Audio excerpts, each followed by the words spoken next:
그러니까 수행을 할 수 있는 그 바탕을 잘 닦고 난 다음에 그 유식관 수행을 하는 분들이 닦는 두 번째 단계에서 닦는 그 수행 방법을 사심사관이라고 합니다. 그런데 심사라고 하는 것은 우리가 수행을 쭉 해 나가다 보면은 초선에 이를 때 각관희락지라고 그렇게 부르는데, 각이라고 하는 것은 여기서 말하는 심구라고 하는 말인데, 그 아주 세밀한 관찰이 아니고 그 전체적으로 대강 그렇게 관찰하는 그런 의미가 있습니다. 그래서 각이라고 하는 거고, 그 다음에 관이라고 하는 것은 아주 세밀하고 미시하고 깊게 관찰하는 것을 관이라고 해요. 그래서 그것을 또는 심구라고 해서 이 앞에 글자를 따서 심사라고 이렇게 부르기도 합니다. 그래서 초선에 이를 때 네 가지 큰 특징이 발생하는데, 마음 심리적으로 굉장히 기쁨이 발생해요. 전에 한번 그 사향 사학과 말할 때 처음 수도의 그 애륙과를 하는데 16단계의 마음의 특별한 어떤 양상이 나온다고 그러는데, 처음부터 한 네 번째 단계 가면은, 네 번째 단계에서는 한 10가지 마음 작용들이 일어납니다. 그 10가지 마음 작용 중에 하나가 무슨 마음이냐면 이 희라고 하는 마음이에요. 물론 이건 초선에서 경험하는 것은 아니지만 초선에서 경험하는 희적인 마음 상태하고 같습니다. 그래서 마음이 그렇게 아주 흐뭇하고 기쁜 그런 마음이 저절로 일어나는 상태가 있어요. 그 다음에 그렇게 되면 몸이 따라서 아주 편안하고 유연해지고 즐거움이라고 하는 것이 같이 돼가서, 우리가 초선의 가장 큰 특징이 몸과 마음의 기쁨을 발생하는데, 이 기쁨 안에 무엇이 들어있냐면 사물을 아주 전체적으로 조망해서 관찰한 것하고 그 하나하나를 세밀하게 감찰하는 이 두 가지가 따라 올라옵니다. 근데 이때는 별로 힘을 들이지 않고 그런 것을 잘 관찰해 갈 수 있는 그런 힘이 생길 때를 이제 초선이라고 그러는데, 이와 같이 초선에 이랬을 때 일어나는 것도 마찬가지로 심구사찰이라고 부르는데, 여기서 이제 초선의 상태가 아니고 자량이 수행을 잘 한 다음에 이제 마음 가운데서 사심사관이라고 하는 것은 명의 자성차별인데, 이름하고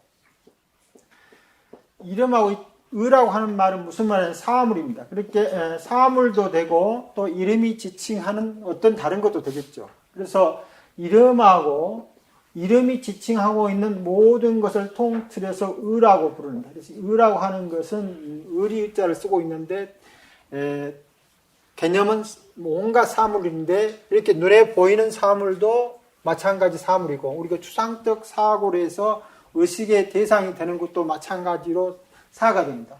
그 이름이라고 하는 것이 구체적으로 무엇인가, 이름의 자성이 무엇인가를 잘 보는 거예요. 그 다음에 사물이라고 하는 것도 그 특징, 즉 자성이 무엇인가, 이렇게 해서 그 특징을 잘 보고, 또 아울러서 이름과 사물은 어떤 차별이 있는 건가, 이런 것을 보고, 또 나아가서 이 사물 각각에는 또 여러 가지 차별들이 있는 거예요. 둥그렇고 네모지고 이런 차별들이 있는데, 물론 그 이름을 붙이지만 그 사물이 가지고 있는 또한 차별은 무엇인가, 이런 것을 세밀하게 사유하게 되는 거예요. 그러면 단순히 우리가 이거 학습에 사유하는 게 아니고, 심사관 수행을 하기 전에 자량의 수행을 충분히 닦았기 때문에 이러한 사유를 하면서 우리 마음 가운데 자성으로서 사물을 파악하는 마음이 해체되가 합니다. 그래가지고 드디어 이제 초선이나 2선, 3선, 4선에 올라갈 수 있는 그런 바탕을 마련하는데, 2선, 3선, 4선을 가면 갈수록 이런 희락이 없어지고 각관도 사라져가는 거예요. 아주 정밀하게. 그래서 이 심구사찰하고 있는 이런 특징 자체가 다른 한편으로는 자성을, 이름이라든가 사물의 자성을 충분히 알고 이름과 사물의 차별도 이해하고 또 사물이 가지고 있는 그런 차별성도 잘 이해하면서 마음 가운데 들어있는 자성적 분별이 해체되는 과정이 됩니다. 이것이 완전히 해체돼서 우리가 일부러 의식이 끄달리지 않게 되면은 그걸 통해서 견도에 이르게 되어 있습니다. 이것을 사심사관이라고 합니다. 색과 식과 명색에 관한 강의를 듣다 보니 우리가 듣고 알아오던 혼업 받고 있고 세 입는다는 식의 윤회에 대한 관념들, 금생에 선업을 지으면 내생에 좋은 몸 받아 복락을 누리고 천상에 태어난다는 등의 약간의 혼란이 생기는 것 같습니다. 윤회에 대해, 특히 구도자들의 윤회에 대해 말씀 부탁드립니다. 그런데 이 말은 일부는 맞고 일부는 맞지 않습니다. 왜냐하면 우리가 진정보라고 하는 것이 전에도 한번 말했지만 완벽하니 어떠한 것이 어떠한 한 사람이 A라고 하는 사람이 있어서 이쪽 저쪽으로 가고 있는 것처럼 하는 사고가 무엇이냐면 윤회의 주된 세력이에요. 윤회는 무엇이 윤회하는 게 아니고 우리가 말하는 이 식이라고 하는 것을 이루고 있는 식이니까 이것은 그냥 정지해 있는 게 아니고 알미 계속 자기를 재생산하고 있는 거예요. 그래서 암 속에서 알미 자기를 재생산하고 있는 것을 뭐라고 부르냐면 종자생 종자라고 부릅니다. 이렇게 밖으로 자기 특징적인 어떠한 대상을 만들어내지 않을 때도 우리 식 속에서 끊임없이 알미라고 하는 사건이 자기를 재생산해서 계속 만들어내고 있어요. 그런데 이걸 만들어내는 큰 특징 중에 하나가 뭐냐면은 방금 전하고 방금 후가 동일한 내가 파악하고 있다는 자아 동일성이라고 하는 것을 바탕으로, 즉 자성을 바탕으로 식이 끊임없이 재생산되고 있어요. 이게 원칙적으로는 지금 하고 있는 일하고 가고 있는 하라고 연속적인 관계성은 있지만 동일한 자아가 아닌데 식의 근본 특징이 그것을 동일한 자아라고 파악하고 있는 거예요. 그래서 금생에 내가 선업을 지어 천상에 나면은 다른 관계인데 우리 천상에서 식의 활동이나 지상에서 식의 활동이나 동일하게 어떻게 생각하냐면은 동일한 무엇이 거리 왔다라고 사고하고 있는 거예요. 자기가 이미 바뀌어 있는데 바뀐 것을 정확히 보지 못하고 그것이 마치 하나의 무엇이 지상에 있다 천상에 가고 또 지상에 있다 안 좋은 것으로 가는 쪽으로 그런 식의 재생산이 끊임없이 이어지는 것을 뭐라고 부르냐면 윤회라고 부르는 거예요. 그러니까 윤회는 내용상에서 동일한 기체가 이쪽 저쪽으로 움직이지 않는데 식의 내용은 항상 그것을 동일한 것으로 파악하는 그 힘이 연속되어 가는 거예요. 그래서 윤회는 근원적으로 자아가 있다라는 생각, 즉 식의 재생산이 계속되어 가는 것을 말하는 거예요. 지금까지 말한 중론에서 말하는 자성이 있다라고 하는 생각을 현행은 말할 것도 없고 종자생 종장 속에서도 끊임없이 재생산한다는 이것을. 그래가지고 마치 동일한 자아가 금생에 여기 있다가 지상으로도 또 천상으로도 가고 천상에 있다 지상으로 내려오는 식으로 사유하고 있는 거예요. 이 사유의 내용은 안 변한다 이겁니다. 무엇이 동일한 자아가 있어가지고 다닌다고 하고 생각하고 있는 이 생각 자체가 안 변했기 때문에 그런 생각에서 보면은 마치 한 사람이 다니고 있는 것처럼 생각되는데 실제 그것을 자세히 들어보면은 그런 식으로 가고 있는 어떠한 것도 존립하지 않는 거예요. 그래서 우리가 자성적 사고, 분별적 사고가 계속 있어서 그 식이 끊임없이 그와 같은 내용을 재생산하고 있는 한 옛 어른스님들이 말하는 말들이 그 분야에서만 맞는다 이 말입니다. 그러나 실 내용은 그렇지 않는데 그 실 내용을 꿰뚫고 있는 자의식이라고 하는 이것 자체, 이것은 안 변해가 있으면서 마치 내가 지상에 살다가 천상에 온 것처럼 스스로 그렇게 착각을 하고 있는 거예요. 그래서 잘못된 착각도 재생산해 가는데 이 시계라고 하는 것은 인식만 있는 게 아니고 인식 결과 여기서 하는 신업과 구업이라고 하는 게 있죠. 의식만 있는 게 아니고 신업과 전에 신구유 삼업이 있는데 물론 생각도 변화가지만 신업과 구업에서 이르는 좋은 일들의 여력이 식에 함께 남아있는 거예요. 그래서 식의 내용들을 어떻게 재생산낼 것인가 하는 것에 대한 결정을 함께 하고 있기 때문에 좋은 생각을 많이 하고 좋은 일을 많이 하면은 식의 재생산의 틀이 바뀌는 거예요. 바뀌어가지고 그것이 천상에 가기를 하는데 그 이면에 이것이 전부 다 밖에서 무상성으로서 밖에 있는데도 불구하고 그것을 끌고 다니는 기체가 있다는 변계 소집성의 자성적 분별력이 사라지지 않는 거예요. 그래서 동일한 어떠한 것이 왔다 갔다라고 잘못 생각하고 있어요. 그러한 것이 윤회랍니다. 윤회란 실제 어떠한 것이 있어서 어디로 옮긴 게 아니고 그러한 생각이 끊임없이 지속되어 가는 것을 윤회라고 말하고 있습니다. 더 간단히 말하면 윤회란 자아의식의 상속이에요. 윤회의 가장 큰 특징은 내가 있다라는 생각이 전후찰나에 끊임없이 이어지는 것이 윤회예요. 그리고 그것을 동일하다고 생각하는 거예요. 동일하다고.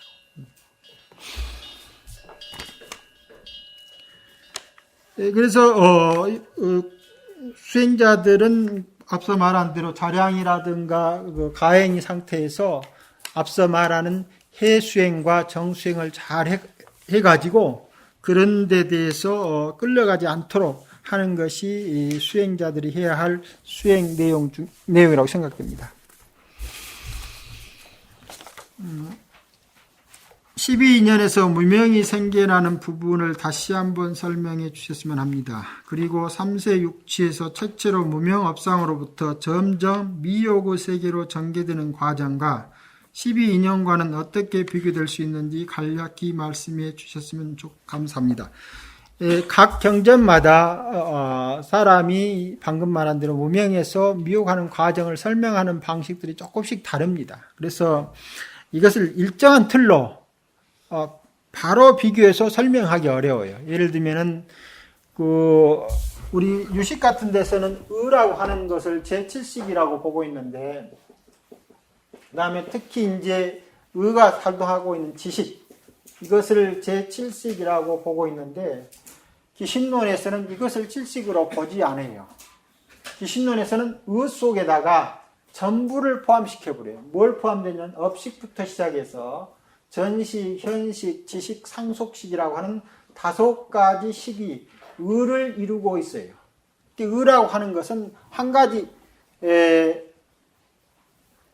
유식에서는 의와 법이 만나면 이것이 육식이 되고, 의가 자의식을 하고 있으면 7식이 되고, 그 다음에 이것이 실제로는 제8식이 변해서 일어난 식으로 이렇게 보고 있는데, 기신론에 있어서 의라고 하는 것은, 이 의라고 하는 것은 전찰나까지 일어나고 있는 모든 인식들, 즉 신구의 삼업들의 결과가 의를 만드는 거예요. 그러니까 이 의 속에 과거의 모든 것부터 지금 상속에 오는 여기까지가 의에 해당되고, 그 다음에 이 의가 현재 인식 활동을 하게 되면 육식이 되는 거예요. 그래서 같은 의를 말할 때 조금 이런 차이가 있습니다. 그래서 3세 육추를 말하면 업상, 전상, 현상이 3세가 되고, 그 다음에 이제 지식부터가 뭐가 되냐면은 육추가 되는데, 이런 의미로 보면은 상속식 전까지는 실제로 육추라고 말할 수는 있지만, 더 엄밀한 의미에서 이 전까지가 과거세 우리를 이루는 모든 업식의 총칭이라고 불려질 수가 있거든요. 그 자체가. 그래서 이걸 또 나누면 꼭 그렇게 안 나눌 수도 있는 거예요. 물론 기신론에서는 업식, 전식, 현식으로 나누는데, 이제 이 식이라고 하는 것이 능동적으로 자기를 재생산해내는 거예요. 식은 가만히 있는 게 아니고, 식은 뭐 비춰서 아는 게 아니고, 끊임없이 안다라고 하는 사실이 저절로 그렇게 재생산돼가는 그런 어떤 과정인데, 그 안다라고 하는 것을 재생산하기 위해서 2가지를 만들어내는 거예요. 하나는 아는 것을 만들고, 아는 또 알려지는 것을 만드는 거예요. 그러니까 이 식에 뭘 만드냐면, 아는 사람을 만들고, 예를 들면 알려지는 대상을 만들어요, 자기가. 그래 놓고 스스로 무엇을 알고 있다라고 생각하는데, 여기서 이제 아는 사람과 알려지는 것 사이가 만들어지고, 아직 알미 새롭게 발생하지 않았죠. 지식이 새롭게 발생하지 않는 이 상태를 뭐라고 부르냐면은 3세라고 부르는 거예요. 그럼 여기서 지식이 발생되면 이 식은 이것을 나눠가지고 지식이 발생됐을 때 완벽하니 이 식이 내적으로 자기를 재생산해 낸 거거든요. 그러니까 알미 연속되게 하긴 하지만 그걸 재생산해 내기 위해서는 끊임없이 아는 것과 알려지는 것 사이에 그 알미 지속적으로 일어나야 되는 거예요. 근데 그 후찰나의 지식에서 보면은 이것은 이 업식과 전식과 현식이라고 하는 것에 의해서 재생산된 지식이 되는 거예요. 그럼 이거 전체가 또 뭐가 됩니까? 전체가 후찰나에서는 또 업식이 다 돼가지고 또 이렇게 가는 식으로 간다. 그런 의미로 봐서 이 다음부터는 육추라고 부를 수 있지만, 그러나 이걸 이야기하는 분이 어떤 식으로 이야기하느냐에 따라서 의 속에다 다 넣기도 하고 이렇게 남기도 하고, 또 원효스님 같은 분은 이 가운데 이 상속식 우계가 지식이 있는데 이 지식을 딱 떼가지고 이것을 제7식이라고 이렇게 부르기도 하고 그렇습니다. 그래서 그런 게 전체적으로 보면은 이쪽에서 이야기하려고 하는 부분과 이쪽이 이야기하려고 하는 부분이 다르기 때문에 단순 비교해서 한쪽에서는 의를 이건 이제 구사론 같은 데는 후기에서 보면 이것은 의를 제7식으로 해요. 의만. 의를 제7식으로 보고 의와 법이 만나는 것을 뭐라고 보면은 제6식으로 이렇게 보는 거예요. 이렇게 또 나누기도 한다 이겁니다. 그래서 각 종파마다 자기네들이 불교 교법을 설명하는 양상에 따라서 조금씩 차이가 있습니다. 그래야 한 가지로 통틀어 가지고 무엇은 어디에 해당되고, 예를 들면 기신론에 말한 무엇은 유식에 어디에 해당되고, 유식에서 말한 무엇은 기신론에 어디에 해당되고 하는 1대1 대응 관계로 설명되어지기는 조금 어렵습니다. 그래서 12인연이라고 하는 것도 최초는 물론 어떤 분들은 12인연이 근본적으로 인연을 말하는 것이다 이렇게 말하는 분도 있어가지고, 첫째 이제 12인연이라고 하는 것이 되기 전에는 8지 인연이라고 하는 것도 있고 15지 인연이라고도 있습니다. 그래서 나중에는 12지 인연으로 이제 통합돼서 주로 이야기하는데 그 가지수가 15가지도 있고 또 어떤 데는 8가지도 있고 그래요. 그러면 8가지라고 하는 것은 12가지 중에 무엇은 한 가지로 이렇게 묶여 있는 거죠. 그 다음에 15가지는 그 가운데 또 무엇을 몇 가지로 이렇게 나누는 거죠. 그래서 나누면 더 많이 나눌 수도 있고 줄이면 더 많이 줄일 수 있어서 12인연이라고 하는 것조차도 초창기에는 통체적으로 꼭 12인연을 말했던 것은 아닌 것 같습니다. 그러나 그 인연설을 말하는데 가장 정형화되고 설명이 가장 타당성, 더 많은 것을 설명할 수 있는 것을 만들다 보니까, 아마 이야기하다 보니까 12인연이 가장 보편적인 인연설이 되었던 게 아닌가 생각이 돼요. 8지 인연이나 15지 인연이 있는 것을 보면요. 그 다음에 이제 무명이라고 하는 것은 앞서 말했듯이 모든 생명체는 그 스스로가 생명 활동을 영위해서 저절로 아는 지적 작용을 가지고 있어요. 지식 작용을 가지고 있는데 그것이 지식 작용이 살아가기 위해서 하고 있는 작용은 무엇만 잘 알면 되느냐면은 실제로 자기한테 일어나고 있는 부분만 잘 알면 되는 거예요. 그런데 이제 그렇게 했을 때 문제가 파생되지 않으면은 그것이 계속해서 재생산돼 가니까 문제가 되는데, 앞서 말할 때 부모와 아버님과 어머니로부터 유전 정보를 반반씩 받아도 되고 어떤 한 분한테 온통 다 받아도 되는데, 살다 보니까 반반씩 받는 것이 가장 좋은 거예요.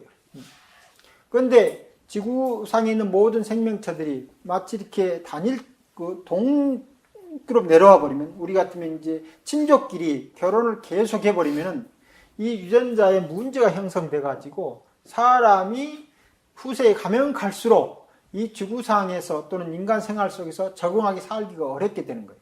뭘 만들어야 가장 잘 사느냐면 다양한 상태의 사람을 계속 새롭게 만들어내야 잘 사는데, 그러한 것은 그냥 스스로 그렇게 아는 생명의 과정 중에서 아는 지적 활동에 의해서 이렇게 되어가고 있는 거예요. 누가 알려주는 것이 아닌가. 그런데 이런 활동들이 이제 이렇게 지속되다 보니까 뭐가 되느냐면 앞서 말한 대로 자성적 자기 사고를 만들어내는 거예요. 그리고 여기서부터 이제 한 개인이나 그 사회에 문제가 발생됐을 때 반성지로 각차의 운동이 일어나는 거예요. 왜 우리는 이렇게 불만족스러운 상황이 됐는가라고 새롭게 보기 시작하니까 이러한 지식 운동이 대단히 중요하긴 하지만 너무나 국한되어 있는 거예요. 분별된 어떤 형상에만 국한되어 있다 보니까 그것이 구체적으로 뭘 만들었냐면 그 불만족스러운 상황을 만들어내고 있는. 그런데 앞으로 쭉 가서 보니까 바로 여기서 말한 대로 이 지식이 일어나는 전체적 장이 사상되고 없고 그 한 부분에 어떠한 것들만으로서 지식 활동이 이어온 것처럼 되어 있다 이 말입니다. 그러니까 여기서 알미 온전한 알미, 즉 원성실성, 원만이 성취되어 있는 알미 아니라 부분적 암처럼 되어 있는 거죠. 그래서 실제로 우리가 말할 때 부처님이 태어나든 태어나지 않으든 간에 뭐 연기법은 있었고 또 법신이 있고 무엇이 있다고 이렇게 말씀을 하시지만 부처님이 태어나지 않았으면 물론 석가모니 부처님 말고도 하여튼 그 불교적 이야기를 할 수 있는 분이 태어나지 않았으면 아직까지도 연기법이라고 하는 통찰적 관찰이 불교식으로 있었을까 하는 것은 의문시 되는데 이때 이제 부처님께서 그와 같은 운동을 끝까지 관찰해 보니까 그것이 지식 활동은 활동인데 근본적으로 원만한 지식 활동이 못 된다라고 하는 것을 아시고 정말 원만한 지식 활동을 이루어내는 방법과 실천을 정득하셔가지고 우리한테 남겨준 거예요. 그래서 이것을 무명이라 하는데 그 무명은 뭡니까? 불만족스러운 상황을 연출해냈기 때문에 그렇다는 거예요. 그런데 최초에는 이 자체가 무명이 아니었던 거죠. 무명은 무엇하고 연결됐습니까? 고라고 하는 상황과 연결됐을 때 이것이 무명이 되는 거예요. 그런데 그 무명이 제일 뒤에 생노사를 만들어내는 그것이 우비고뇌라고 하는 것을 만들어냈을 때 무명이 되는데 최초는 암이라고 하는 사건이 알기는 하지만 어떤 암이냐면 무기적 암이죠. 그래서 이것은 갑찰되지 않는 무기적 암이 되는데 우리 수행할 때도 마찬가지로 잠도 안 자고 무엇인가 아는 것처럼 보이는데 그 아는 것에 대한 자기의 특별한 관찰력이 없으면 뭐라고 부르냐면은 무기라고 부르는 거예요. 특히 하두가 없을 때를 무기라고 부르는데 그것과 비슷한 거예요. 그래서 최초의 지식 활동은 그것이 일어나는 원만한 성취된 지식이 되지 못했기 때문에 우리 생명 활동에 있어서 오늘날 그 불만족 상황을 연출해내는 쪽으로 흘러왔다. 그래서 알미 뭐가 되느냐면은 무명이 되어버렸던 거예요.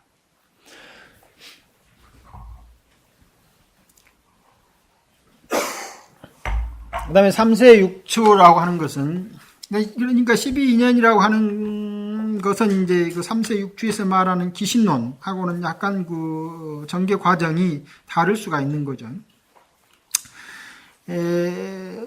앞서 말한 그 3세라고 하는 것이 업상, 전상, 현상이고, 그 다음에 6추라고 하는 건 지식부터 상속식, 계명자상 이렇게 쭉 나오는데, 업계고상이라고 해가지고 3세 6추의 제일 마지막이 괴로움을 가지고 사는 군상들이 3세 6추의 마지막이거든요.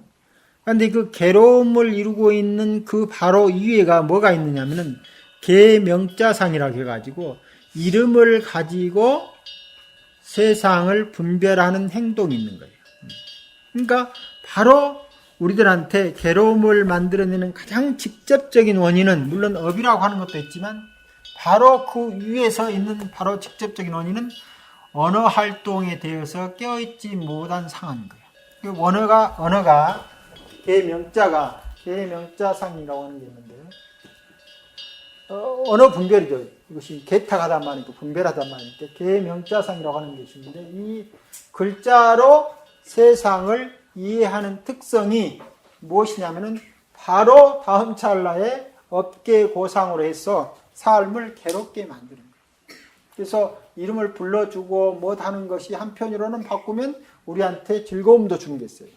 안 불러주는 것보다 같이 상대해주고 같이 구성해주는 것이 즐거움을 주기도 하는데 궁극적으로 즐거움을 갖고 나면은 그것하고 상대되는 것에 대해서 괴로움을 느끼게 돼 있어요. 또 우리가 즐거움을 가진다고 하는 것은 반대로 괴로움이 반드시 따라오게 되어 있기 때문에 아까 말한 수행 가운데서 초선을 지나서 처음에는 각간 희락기인데 왜 희락이 일어나냐면은 지금까지 일상의 삶에서 느끼지 못했던 의식 상태가 경험됨으로써 우리한테 몸과 마음에 즐거움을 주는 상태를 경험하는 거죠. 그런데 점점 지나가 보면은 마지막 제3정에서 사선을 선택할 때 버릴사자인데 이 버릴 선택되면은 희락이 완벽하게 싹 사라져버려요. 그러니까 희락이 즐거움이 있는 것이 오히려 첫째 이야기고 그리고 이 즐거움이라고 하는 것은 상대적으로 즐겁지 않는 것을 연출해내는데 궁극적으로 명민하게 깨어있는 의식 상태에 들어가면 들어갈수록 희락이 사라져요. 물론 각관도 아까와 달라져요. 물론 이제 점점 희락이 사라지고 각관이 남아있다가 또 거친 분별은 사라지고 아주 깊은 분별은 남으면서 이제 모든 의식이 그 원성실성된 어떤 의식인 것처럼 그런 데로 가버린 것을 이제 사라고 이렇게 이름을 붙이는데 우리한테서 이 명자라고 하는 것은 이와 같은 사심소를 사적인 상태, 완전 마음의 평온한 상태, 평화로운 상태, 그리고 이 버릴사자죠. 그래서 우리가 가지고 있는 진심이나 탐심이 다 버려진 상태에서 느껴진 마음하고 반대로 가는 것은 무엇입니까? 하면은 바로 언어 문자로서 세상을 이해하려고 하는 것들이에요. 그래서 그러한 언어 문자로부터 자유스러워진 것이 제일 첫 번째 업계의 고상으로부터 자기 자신을 좀 도려버리게 하는 거예요.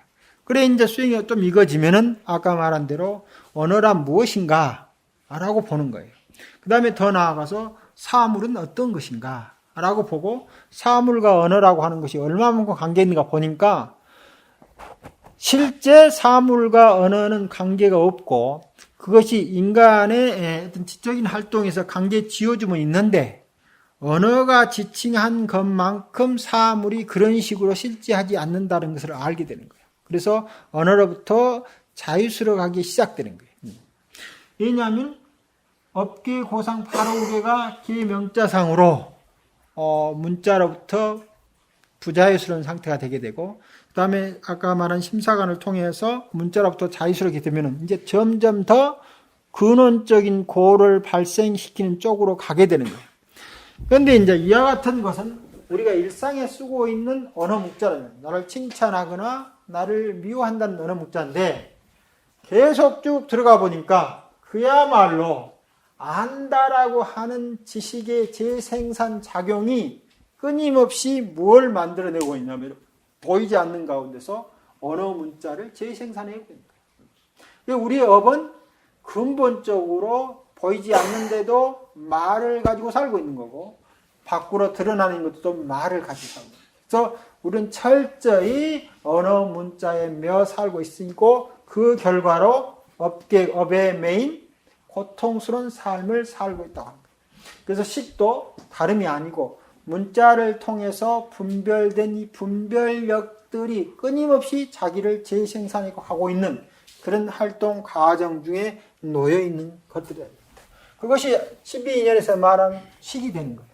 그 식이 다음 찰나에 또한 우리 삶을 그렇게 만들어갔고 이것에 대한 분석이 유식에서는 유식 나름대로 해놨고 기신론에서는 기신론 나름대로 하고 있습니다. 다만 그것에 대한 초점들이 어떤 식은 어떤 부분을 이렇게 이야기하고 어떤 부분은 어떤 부분을 이야기했기 때문에 두 개가 동시에 일체되게 이야기하기는 상당히 어렵다고 할 수 있겠습니다.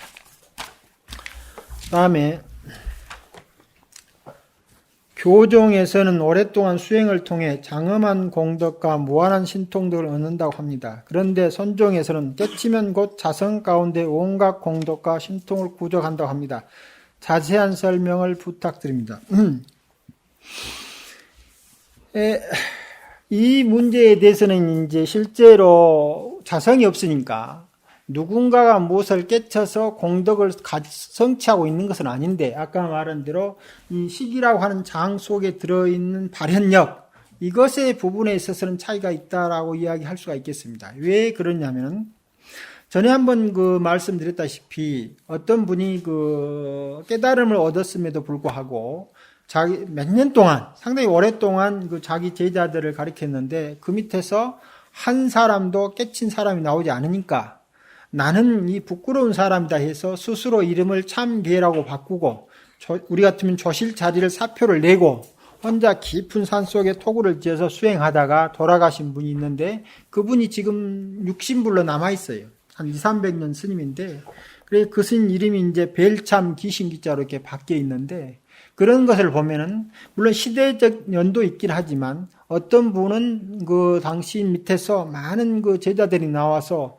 그 깨침을 왕성하게 펼치는 분도 계시고 또 어떤 분은 방금 스님처럼 아주 오랜 세월 동안 제자들을 가르쳤지만 그 밑에서 한 사람도 제자들이 나오지 않는 그런 분도 계시고 또 그 상자부 개통에서 훗날 최초기에는 아함 경전에서는 부처님을 통해서 깨달음을 처음으로 얻었던 5 비구가 동등하게 다 아라한이라고 불러요. 부처님도 스스로가 아라한이라고 그러는 거예요. 어떻게 말하느냐면은 이제 이 지구상의 수행자 중에서 6 아라한이 있다 이렇게 말하는 거예요. 자기 최초의 제자 5 비구가 아라한이 될 때 부처님도 아라한이 되는 거예요. 그래서 여기에는 이제 전부 다 6 아라한이 있다라고 이렇게 얘기해서 부처님과 제자의 깨달음이나 이런 모든 것을 그 큰 차이를 두지 않았는데 뒷날 이제 가다 보면은 아까 말한 대로 이제 세월이 지나면은 부처님한테 이러저런 일이 덧치기 시작합니다. 그래서 부처님이 점점 인간으로부터 멀어져요.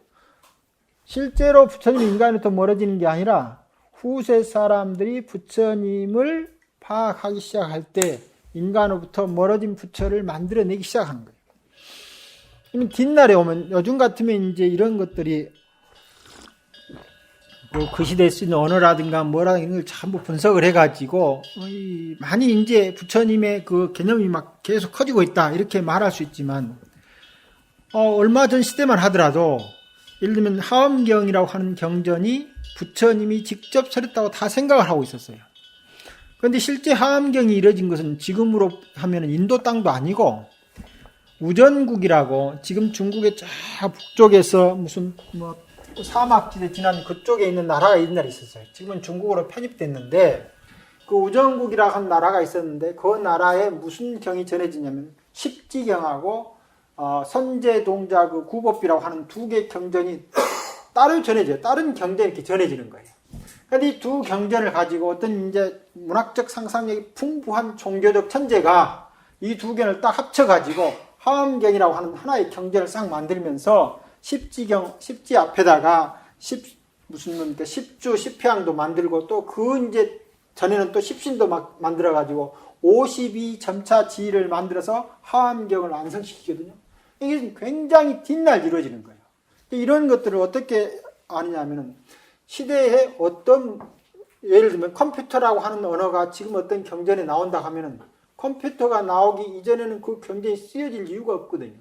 그러니까 그 우전국이라고 하는 나라에서만 쓰여지는 어떤 특징적인 언어들이 있고 그리고 그게 쓰여지는 시기가 있는 거예요. 그래서 그걸 자세히 분석해 보니까 이 하엄경이라고 하는 책이 그 뒷날 거기서 이렇게 만들어지는 거예요. 그런데 이렇게 이야기 되는 지가 오래지 않은 거예요. 그전에는 전부 다 부처님께서 다 직설하셔 있고 그래서 우리가 그걸 나눌 때 부처님이 하엄경을 말할 때하고 아함경을 말할 때하고 전혀 다르는데 어떤 사람들한테는 하엄경을 말했고 어떤 사람들은 아함을 말했을까 이런 것이 중국 사람들한테는 머리가 아픈 거예요. 그래서 그 함께 들어온 많은 경전들을 가지고 이제 분석을 해야 돼. 이것은 이쪽 계열이고 이쪽 계열 해가지고 법화경을 중심으로 교파라면 법화경을 제일 위에다 놓고 그 다른 것을 차례차례 이야기하고 하엄경이 되면 하엄경을 제일 위에다 놓고 차례차례 이야기하는 그런 것이 형성되는 거예요. 그래서 이걸 교판이라고 하는데 그냥 뒷날 행해졌는데 이러한 것들이 요즘에 와서는 그분들이 행해놓은 어떤 것에서는 상당히 의미가 있지만 많은 부분에서는 자기 종파를 최정점에 놓고 다른 종파를 약간 밑에 두는 그런 것에 의해서 쓰여진 교상 판석이 많다 이 말입니다. 물론 선종에서도 그렇게 하는 거예요. 선종에서는 뭘 어떻게 하느냐면은 부처님께서 이제 방금 말한 데서 하엄을 가르친 사람은 하엄을 이해할 만한 뛰어난 사람들한테만 이야기하고 하엄을 이해할 수 없는 사람한테는 아함을 이야기했다 이렇게 말하는 거예요. 그런데 선종은 경전이 없는 거예요. 그럼 선종은 경전이 없으니까 뭘 가지고 가장 뛰어난 걸 말해야 되냐면은 부처님께서는 언어 문자로 다 말했는데 궁극적으로 말할 수 없는 어떠한 것은 언어 문자 밖에 있는데 그것만 가사한테 전했다고 이야기하는 거예요. 자, 그 말이나 하암종에서 하암경을 최고로 놓고 이것만이 최고의 경전이고 나머지는 말한 거나 말에 있어서의 말의 내용은 다르지만 의미체계는 아무것도 다름이 없죠. 그래서 선종은 선종 나름대로 불교를 총들어서 우리야말로 부처님께서 전하지 않는 마음을 특별히 전해진 종파로서 최고다라고 교판을 하고 있는 거예요. 그런데 암에 어떻게 나오느냐 하면은 부처님께서 이제 설법을 쭉 하는데 하다가 이렇게 주변에 있는 그 낙엽을 한숨을 이렇게 딱 집어가지고 내 손 안에 있는 낙엽이 맞느냐, 저 산에 있는 낙엽이 맞느냐 이렇게 물어요. 그러니까 누구나 다 손 안에 있는, 지금 이것은 선문답하는 게 아닙니다. 이렇게 물으니까 손 안에 있는 낙엽이 작다라고 말을 하는 거다. 그래서 그 말을 듣고 부처님이 이렇게 말씀을 하시는 겁니다. 내가 알고 있는 지식은 많지만 해탈을 이루는 그런 그 지식은 이 손 안에 든 낙엽만 가지면 충분하다는 거예요. 그 당시에는 다 아함에서 말하는 걸 하고 있는 거예요. 즉 아함을 통해서 충분히 해탈이 가능하다고 그렇게 말씀하시는데 이제 각 경전들이 이렇게 새로 생겨 못하면서부터 물론 이제 시대가 지나면서 아함이라고 하는 경전이 문제가 있는 게 아니고 아함 경전을 어떻게 해석하고 있느냐 하는 부파들의 이제 문제가 형성되긴 하지만 이렇게 해가지고 이제 여러 가지 이 종파들이 생기고 각 종파마다 자기가 최고다고 생각하는 거예요. 그렇게 하면서 보니까 이제 뒷날 이렇게 쭉 보니까 아라한하고 부처님하고는 이제 점점 이제 격차가 심해지는 거예요. 그래서 이제 부처님은 도저히 바라볼 수 없는 어떤 인물이 딱 되어 있는 거예요. 그래서 이제 그런 이념으로서 파악되는 부처는 없는 것만 못해요. 그런 의미하고 동등한 이치로서 조사는 없는 것만 못하다 이 말입니다. 그래서 중국에서 선종에서 그것을 부수는 가장 극적인 표현이 살불살조예요.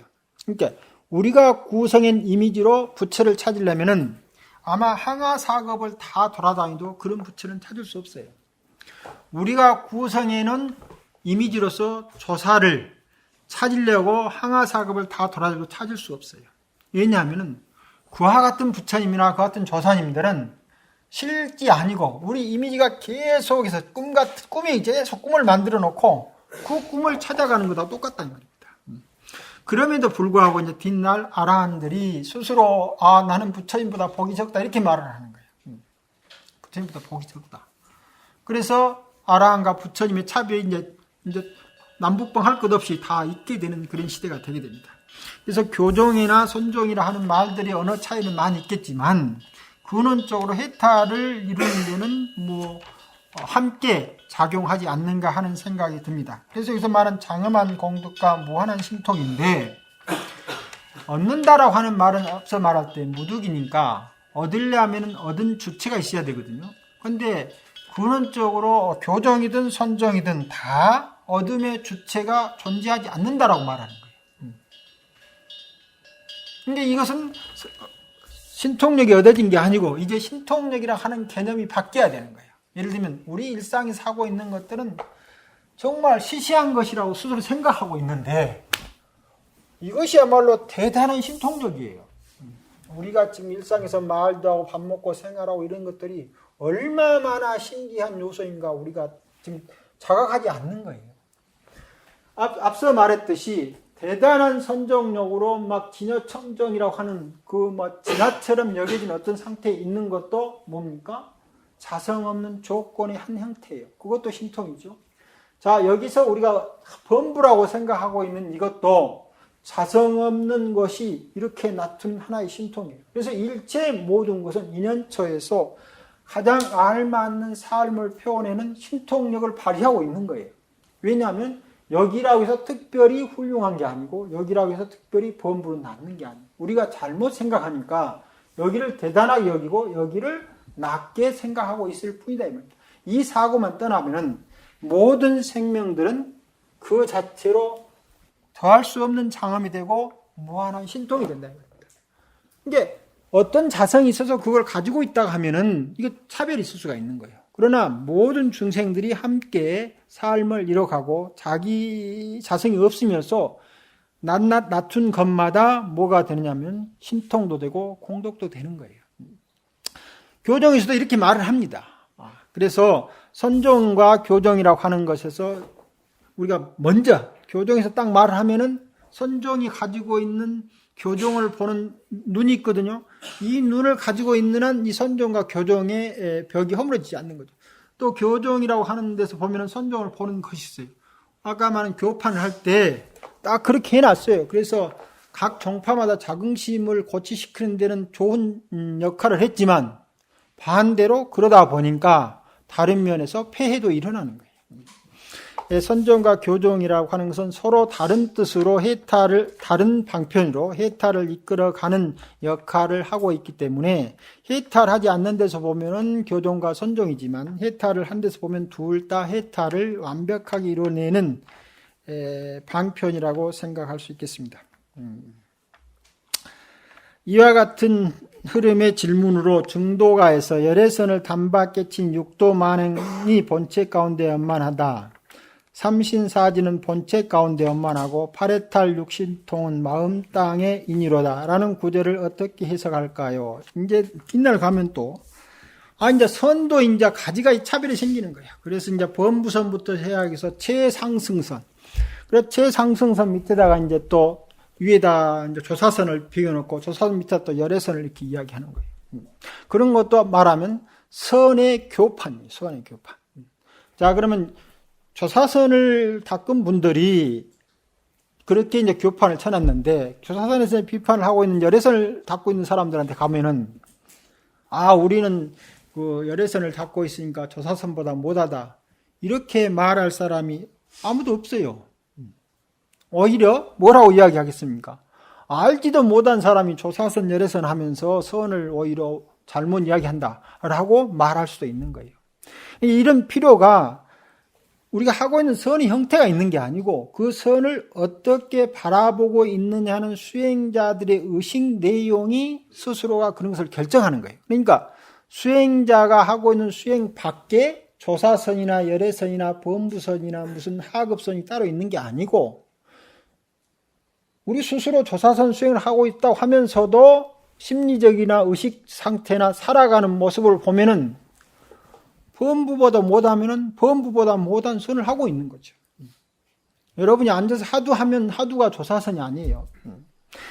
하두가 조사선이 되려면은 그 하두를 통해서 조사선적인 의식에 흐른 삶의 내용들이 밖으로 드러났을 때 그것이 조사선을 이야기하는 것이지 하두를 들고 있다고 해서 조사선이나 이야기한다고 하는 것은 맞지 않는 거예요. 그러니까 이것이 조사스님들이 말하는 의식을 개연시키려 작용됐을 때만 조사적 의미가 나오는 거예요. 그런 의미가 있는 사람들한테는 우리가 말할 때 열애선, 조사선이라는 분별이 사라져가게 되는 거예요. 그런데 물론 중도가에서는 조사선 이야기를 하지 않고 있기 때문에 열애선이 거기서는 보면 최상승처럼 이야기를 하고 있는데 이 이야기가 나왔으니까 잠깐 이제 하는 이야기입니다. 그 다음에 이제 여기서 보면은 열애선을 단박에 친 육도 만행이 본체 가운데 원만하다. 육도 만행이라고 하는 모든 행동이 있는데 실제로는 이 육도 만행뿐 아니라 전에도 한번 이야기했지만 지금까지 부처님 이후 전부터 깨달은 사람들이나 깨닫지 못하는 사람들이나 모든 사람들이 어울려서 하고 있는 것 중에 하나가 뭐냐면은 생명이란 무엇인가요? 예를 들면 달라이라마 스님하고 서양의 많은 심리학자, 물리학자, 생물학자 이런 분들이 모여서 해마다 세미나를 하는 거예요. 그리고 그 세미나에서 예를 들면 수행에서 얻어진 것은 그보다 어찌 연관이 되고 이런 일들을 다 한다면 그 모든 것들이 도대체 생명 활동이란 무엇인가를 알고자 하는 건데 어떤 사람은 지금까지 인류가 이루어내는 생명이란 무엇인가라는 모든 지식을 다 합쳐도 생명 그 자체를 알기에는 0몇 %도 모른다고 이야기하는 사람도 있어요. 육도 만행뿐 아니라 우리 의식 밖에서 우리가 의식하지 않는 상황에서 이루어진 그 생명의 어마어마한 장엄, 이것은 우리가 마음을 완벽하게 씌어서 그냥 저절로 표현하다라고 놔두지 않는 한, 그렇게 놔두더라도 거의 알 수 없어요. 그래서 달마대사님께서 알지 못한다고 하는 것은 단순한 너가 누구를 알지 못한다는 게 하는 게 아니라 온 생명의 활동들이 이런 이것들은 너무너무나 신비해가지고 우리가 쓰고 있는 말로는 정말 일반적도 이해하지 못하는 거예요. 많이 안다 해야 10몇 프로예요. 나머지는 알 수가 없어요. 어떤 일이 벌어질지. 이만큼 하기 때문에 열애선을 깨치게 되면은 육도 만액이라고 이름 붙였지만 그뿐 아니라 정말 생명의 신비가 장엄한 공덕으로 신통을 두루 낮춘다라고 할 수가 있고, 그것 자체가 뭐냐면은 삼신사지가 원만하게 드러나서 육신통 아니라 일체 모든 신통들이 그 자체로 드러난다라고 말할 수 있다 이 말입니다. 설사 깨달음을 얻어 조사가 되어도 부처님과 공덕에서는 차이가 있다고 하는데, 그러니까 이런 것들도 이제 그런 말이에요. 최초기는 차이가 없어요. 보살 인행을 많이 했다고 말씀하셨지만은 부처님이 선언한 거야. 그러니까 최초는 부처님이 선언하셨어. 이 세상에는 똑같은 6 아라한이 있다. 물론 똑같은 말은 안 했지만 이 세상에는 아라한이 6 있다고 그렇게 하는 거예요. 더 나은 아라한이 있고 더 못한 아라한이 있다. 이렇게 말하지 않았다 이 말입니다. 자, 그런데 이제 이러한 것들이 부파가 불과되고 새로운 파들이 많이 형성되면서 뭐 이제 부처에 대한 아까 말한 개념들이 막 엄청나게 이렇게 형성되다 보니까 점점 부처와 아라한이 달라져 가고, 또 그런 다름을 통해서 성문 영각 또 차이가 있게 되고, 또 이제 후대에 선종이 중국에서 성립되면서 조사와 또 부처와 그런 것도 있게 된다. 그런데 물론 이 세상에 동일한 건 없어요. 그런데 비교해서 부처님이 공덕을 가지고 있다 할지라도 한 사람의 공덕과 비교하면은 한 개체가 가지고 있는 지식 내용에 있어서 공덕의 차이가 있을 줄은 모릅니다.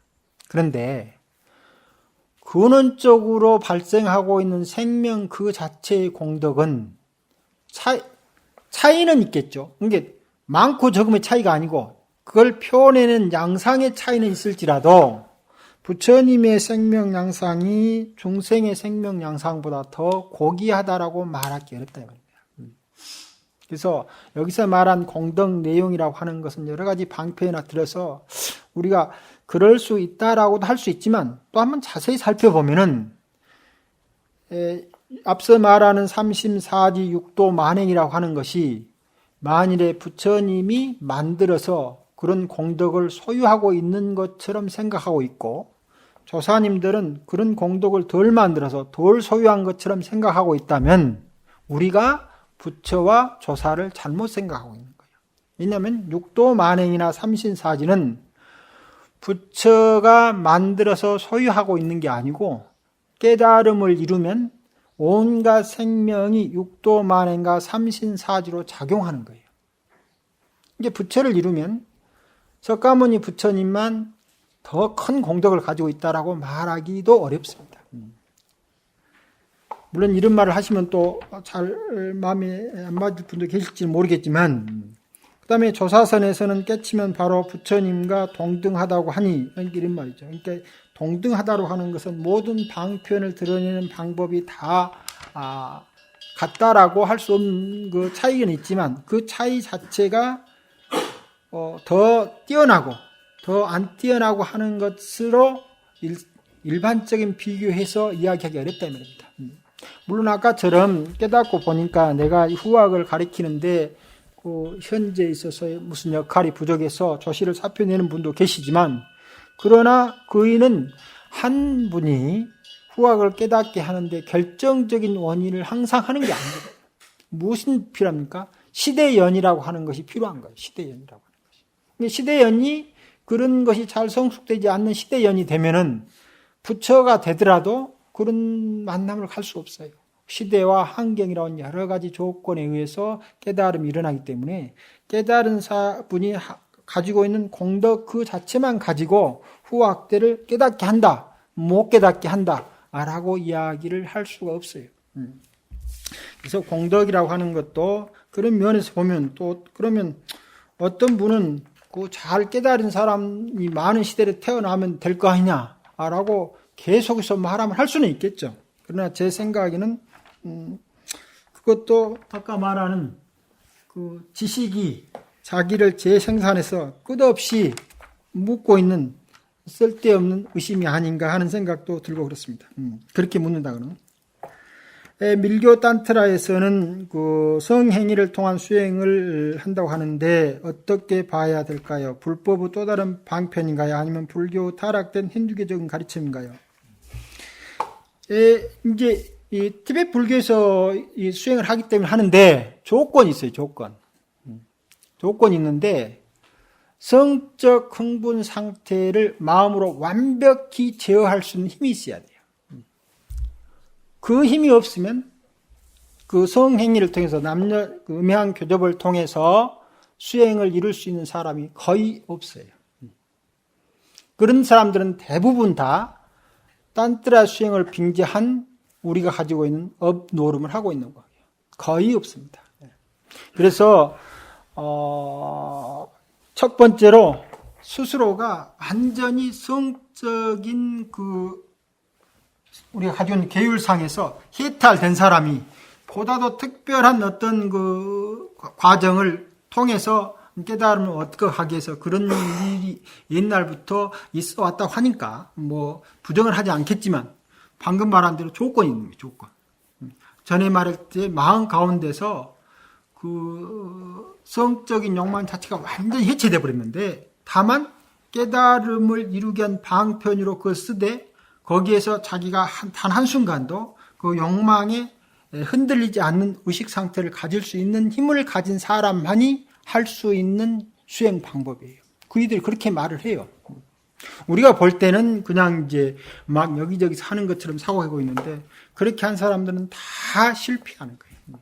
그리고 전번에 한번 이제 그 꿈속에서 그런 거 하고 있었다는데 이것은 꿈에서 자기 의지를 발해서 하고 있는 거거든요. 그래서 반드시 업을 짓는 것이고 그 다음에 이 성에너지라고 하는 것이 우리가 영양소로 따지면 단백질을 얼마 해가지고 별것 아닌 것처럼 보이지만 그 한 행위가 일어나기 위해서 이 몸 전체가 희한한 그런 그 에너지를 함께 쓰고 있음으로써 굉장히 떨어뜨려 버립니다. 그래서 이제 어느 정도 그 수행이 이거지려면 이 수행을 뒷받침하려고 하는 그 육체적 에너지가 뒷받침해 줘야 되는데 만일 우리가 의식적으로라도 그런 생각을 계속 하게 되면은 어느 순간에 이제 보통 때는 잘 모르는데 어쩌다가 수행이 잘 됐는데 만일에 의식적으로 그래라도 그런 생각을 많이 하면은 이것을 어떤 순간에 추진해 가려고 하는 힘이 부족하는 거예요. 그래서 티베트에서 우리는 천수경 그냥 외우면 하는데 천수경이 밀교 수행 방법이라고 그러는데 그 스님은 이 수행 방법을 3단계로 나눠가지고 가르치더라고요.